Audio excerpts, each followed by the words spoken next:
O Senhor esteja convosco. Ele está no meio de nós. Proclamação do Evangelho de Jesus Cristo, segundo Marcos. Glória a vós, Senhor. Naquele tempo, as autoridades mandaram alguns fariseus e alguns partidários de Herodes para apanharem Jesus em alguma palavra. Quando chegaram, disseram a Jesus: Mestre, sabemos que tu és verdadeiro e que não dás preferência a ninguém. Com efeito, tu não olhas para as aparências do homem, mas ensinas, com verdade, o caminho de Deus. Dize-nos, é lícito ou não pagar o imposto a César? Devemos pagar ou não? Jesus percebeu a hipocrisia deles e respondeu: Por que me tentais? Trazei-me uma moeda para que eu a veja. Eles levaram a moeda e Jesus perguntou: De quem é a figura e a inscrição que estão nessa moeda? Eles responderam: De César. Então Jesus disse: Dai, pois, a César o que é de César, e a Deus o que é de Deus. E eles ficaram admirados com Jesus. Palavra da salvação. Glória a vós, Senhor. Que a palavra do Santo Evangelho perdoe os nossos pecados. Amém. Podemos sentar.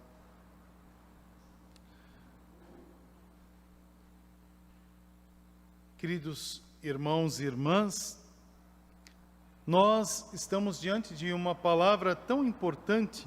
A liturgia ela é sempre rica, ela nos ajuda bastante a entender o sentido da vontade de Deus por nós.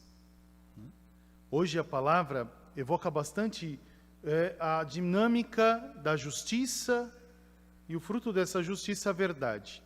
São dois pontos importantes aqui que a gente tem que saber administrar bem.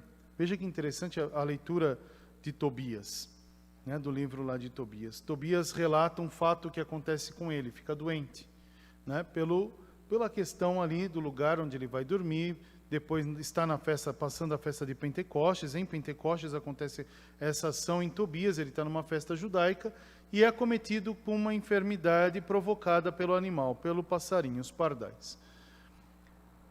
Ali mostra uma ação interessante. Quando a gente fica preso, ele fala que vai ao médico, de tanto ir aos médicos, eles administram os remédios e aquilo só provoca uma cegueira ao ponto de ficar cego.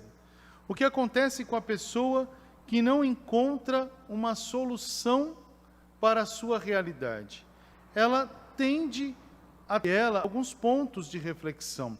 E Tobias trouxe um ponto muito frágil, que é o de não viver a justiça, mas querer viver a sua vontade, as suas misérias e as suas mazelas, a desconfiança. A cegueira de Tobias gerou desconfiança na sua casa. Veja que a sua mulher teve que tomar as vezes da casa, que era comum ao homem, e ela ganhou um cabrito, e ele leva e ele desconfia, ela leva e ele desconfia do animal, dizendo que até foi roubado. É interessante isso porque ele olha para a sua realidade e a sua realidade traz para ele uma injustiça. Então ele se torna frágil diante dessa ação. Quantas das vezes a gente também se torna frágeis diante de situações difíceis que nos colocam numa cegueira temporal? A gente vai ver que depois essa cegueira de Tobias sai. Mas observa que interessante o fato. Enquanto ele está cego, ele não consegue viver a verdade. Por isso que a sua mulher, no final do texto, fica brava com ele, já fala para ele: mostra a tua justiça então, mostra a tua verdade. Como é que ele vai mostrar se ele mesmo perdeu o sentido de verdade? Então ali mostra uma ação interessante, ele tem que criar ali um sentido bonito de saber criar confiança, de saber se dar na confiança. Ele não soube se dar na confiança. Nós, enquanto igreja, enquanto povo de Deus, nós temos que saber se dar na confiança em Deus, acreditar na vontade de Deus, confiar no poder de Deus. Às vezes nós confiamos desconfiando do poder de Deus, acreditando, desacreditando da vontade de Deus, porque pensamos que o que deve prevalecer é a nossa vontade, é o nosso jeito de proceder. E muitas das vezes o nosso jeito de proceder não é o jeito de proceder de Deus em nós. Então, de saber abrir-se a essa realidade, a essa confiança de Deus em nós, né? Deixar Deus ser Deus, né? Deixar Deus guiar a nossa conduta e a nossa vida. O outro ponto interessante é aquilo, quase como uma ponte, né, que a gente vê no Evangelho. Vocês viram que interessante o fato que aqui é apresentado? Jesus é afrontado por duas realidades que brigavam entre si: os fariseus e os partidários de Herodes. Aqui mostra uma dimensão de lei enquanto religião e lei enquanto governo. Interessante que os dois pontos não se convergiam ali, né? Esses dois pontos brigavam entre si. Mas para atacar aquele que, entre aspas, estava atacando a eles, ofendendo o princípio de caminho que eles determinavam para o seu bem comum, né? Então a gente pode também cair num grande perigo de fazer da nossa religião nosso bel prazer. Então, eu vivo a religião do jeito que eu quero viver, não do jeito que ela me propõe a seguir, mas do jeito que eu acho que é o certo, né? Então a gente não vive a disciplina da fé, né? E o que acontece com esses dois? Quando os dois grupos estão sendo atacados, entre aspas, por Jesus, eles se unem para atacar Jesus. É interessante, o mal é uma coisa doida. Quando o mal não quer o bem, ele se une, né? Une-se às realidades e ali está. E eles questionam Jesus. Interessante que eles questionam Jesus numa ironia, porém essa ironia é a mais pura verdade. Então, sem saber, eles fazem uma proclamação de fé. Mestre. Eles não chamavam Jesus de mestre, porque Jesus não frequentou a escola dos rabinos, né, dos grandes rabinos. Depois eles falam: sabemos que tu és verdadeiro. Então aqui é um ato de ironia à parte de Jesus, porém eles estão proclamando que Jesus é o verdadeiro.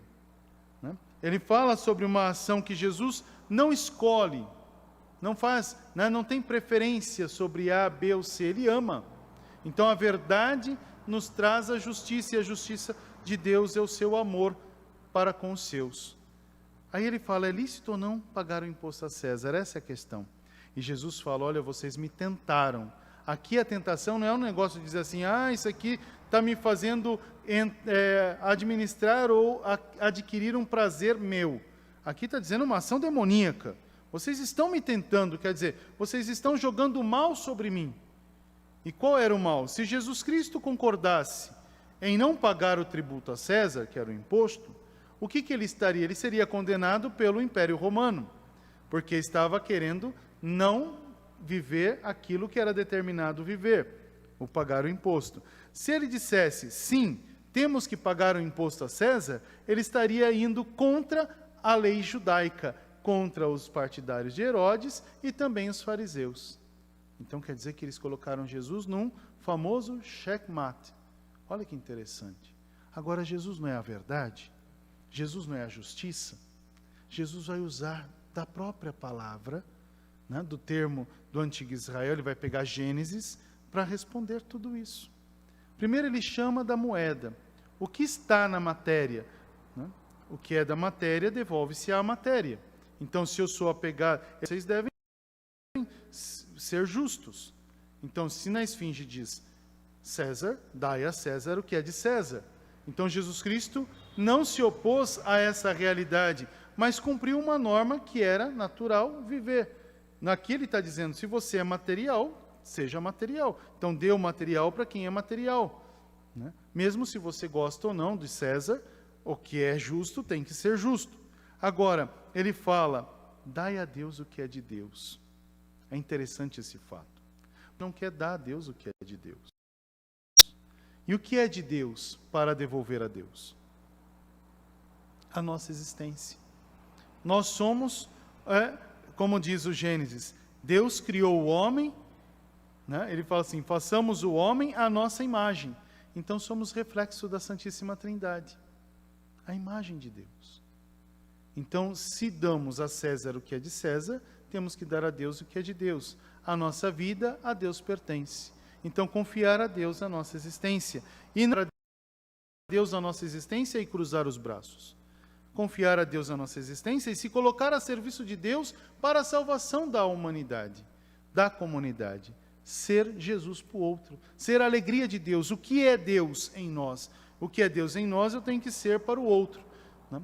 Então, se eu sou Deus é bondade, tenho que ser bondade. Se Deus é compaixão, eu tenho que ser compaixão. Se Deus é amabilidade, eu tenho que ser amabilidade. Se Deus é perdão, se Deus é misericórdia, eu tenho que ser misericórdia para o meu irmão. Isso é dar a Deus o que é de Deus, né? O que pertence a Deus. E no fim da nossa existência para esse tempo, se preparar, viver esse tempo com as lâmpadas acesas e no fim da vida, ganhar a vida eterna. Né? No fim dessa existência, ganhar a vida eterna. Olha que grandiosidade. Então, com Deus, diferente de uma ação temporal, de uma ação injusta, que é dar a César o que dar a César o que é de César, talvez você receba de César uma pequena parcela de tudo aquilo que você deu a ele. Agora, diferente é ser de Deus. Dar a Deus tudo é receber tudo em graça. Né? É receber tudo, né, da parte de Deus. Então, é a ação maior que Deus nos convida a viver. É a sua justiça, é a sua paz. Hoje nós também rezamos o 7º dia de nossa irmã. Rezar 7º dia é rezar essa certeza de ser tudo para Deus. Né? De ser tudo para Deus. Tudo para o irmão, tudo para Deus. Às vezes na vida, a gente cresce pensando que a nossa vida é só esse tempo, só esse momento. E que quando morremos, parece que tudo acaba. Né? Parece que ali existe a finitude mesmo. Não, nós vencemos. A morte não tem mais lugar sobre nós. E todo aquele que vence, entra nessa realidade, participa desse parto, encontra a verdadeira vida. Vence a dor, vence o sofrimento, vence as enfermidades e alcança em Deus a glorificação e a vida. Nossa irmã caminhou com Deus. Soube também viver os passos da sua fé, o seu modo, soube rezar. Né? Todos nós rezamos. Eu sempre falo, quantas das vezes você já rezou o Pai Nosso na vida? E o Pai Nosso é a síntese da nossa existência. Chamamos a Deus de Pai, pedimos perdão, damos o pão, né? Sabemos amar, nos espelhamos em Deus, falamos a verdade ao Senhor e esperamos a vida eterna, porque a gente fala que seja feita a vossa vontade. Um dia o Senhor vem e fala, hoje chegou, né? Vem para a minha alegria. E a gente prontamente vai ao Senhor, porque o Senhor nos prepara. Nossa irmã, com certeza, na glória dos céus, intercede também por nós, reza por nós. Né? Os nossos irmãos rezam por nós, glorificam a Deus a sua vida temporal, mas glorificam muito mais a vida eterna. Houve um tempo, houve um momento, há a graça. Esse é o mistério. Por isso que nós deixamos no tempo o que é do tempo, o que é corruptível, mas a morte não nos tira o corpo. Deixamos um corpo corruptível, mas Deus nos dá a graça de um corpo glorioso, que não traz a marca da dor, do sofrimento ou de um tempo, mas traz a marca da nossa vitória, e a nossa vitória é o eterno.